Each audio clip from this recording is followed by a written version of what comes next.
ਜਿਹੜਾ ਗਰੂਰ ਤਕੱਬਰ ਕਰਦਾ ਦੁਨੀਆ ਤੇ ਉਹਦੇ ਨਾਲੋਂ ਉਹ ਠੀਕਰ ਚੰਗਾ ਜਿਹਦੇ ਚ ਕੁੱਤੇ ਪਾਣੀ ਪੀਂਦੇ ਨੇ। ਕਿਸੇ ਨੂੰ ਗਰੂਰ ਹੈ ਦੌਲਤ ਤੇ ਕਿਸੇ ਨੂੰ ਗਰੂਰ ਹੈ ਹੁਸਨ ਤੇ ਕਿਸੇ ਨੂੰ ਗਰੂਰ ਹੈ ਆਪਣੇ ਇਲਮ ਤੇ बाबा बुल्ले शाह सरकार ने तीनों चीज़ों को मद्देनजर रखते हुए लिखते हैं कि ठाकर नालों ठीकर चंगा जै विच पानी पीवण कुत्ते खतरी नालों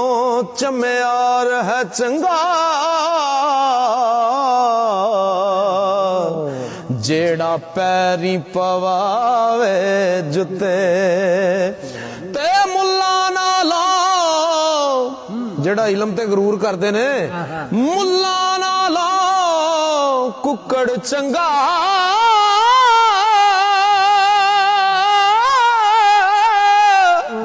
ओ जेड़ा लोक जगावे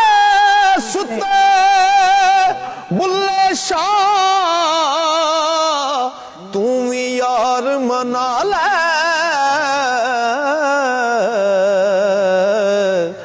नहीं ते बाजी ले गए कुत्ते। बाबा जी कोल दौलतां होण समान होण ते सारे यार ते जे दौलत ना होवे कोई यार नहीं। ओ वक्त दा बेली हर कोई बनदा ओ शाला वक्त न खावे डोले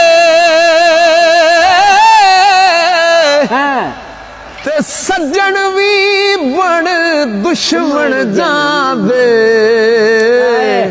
ओ जदों वक्त नू पैंदे रोले ते अल्लाह करे हर एक दा वक्त चंगा रवे ते वक्त सलामत होवे माही ओया सज्जन खलो दे कोले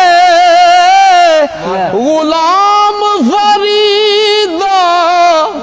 सदा वक्त नहीं रहंदे ओ कदी माशे ते कदी तोले। बाबा जी मैं ते कख भी नहीं ते ओदे कर्म ने मैनू लख कर दिता है। एक शेर इत्थे बनदा है कि मैं ते कख सां कखां तो बहुत होला तेरे कर्म साइया मैनू लख कीता मैं ते कख मैं ते कख सां कखां तो बहुत होला तेरे कर्म साइया मैनू लख कीता तू ते लख कीता ओ मैं लख होके तेरे वास्ते कोई नहीं कख कीता ते वड्डे जिगरियां वाले मेहरबाना